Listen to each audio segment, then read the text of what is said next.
Une courte vidéo pour vous présenter l'ouvrage Otto de Tommy Ungerer, donc Otto ou l'autobiographie d'un ours en peluche, qui a été publié dans la collection L'école des loisirs en 1999. Donc ici vous avez la première de couverture, je vous montre la quatrième de couverture, avec toujours Otto qui est en train d'écrire sur une machine à écrire. Alors, cette vidéo va servir à ce que vous puissiez un petit peu voir l'objet livre, hein, parce que sinon vous n'allez travailler que sur des fichiers numériques. Donc vous montrez l'objet livre et vous montrez les illustrations de l'histoire. Même si vous allez les recevoir dans un second temps dans un format PDF, c'est bien aussi que vous puissiez voir l'album en le feuilletant. Donc l'école des loisirs, c'est une collection qui est très connue pour la jeunesse. Tommy Ungerer, c'est l'auteur aussi du Géant de Zeralda et des Trois Brigands, qui sont des ouvrages pour les jeunes enfants que vous connaissez peut-être ou que vous avez déjà lu grâce à un petit frère ou une petite sœur. Otto, c'est un ouvrage qui est quand même destiné aux plus grands, qu'on peut lire même dans des classes de 6e, tout simplement parce que vous allez voir, il y a certaines illustrations qui sont un petit peu difficiles et qu'on ne peut pas montrer à des enfants d'un âge jeune.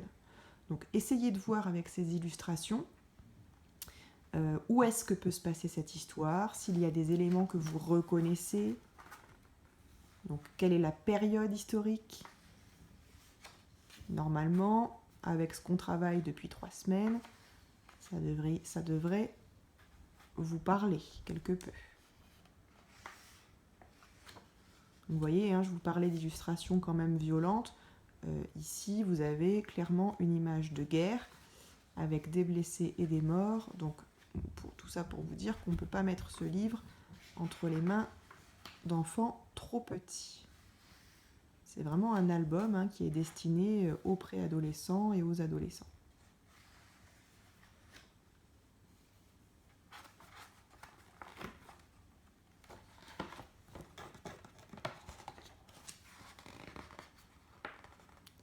Je crois que j'ai loupé une page.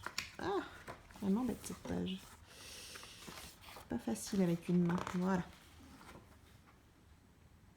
Donc j'espère que vous voyez bien. Donc on arrive là, ce sont les avant-dernières pages. Hop. Vous imaginez bien hein, à travers ces illustrations qu'on a fait là un bond dans le temps. Et voilà. Et là, on est donc sur les 2 dernières images.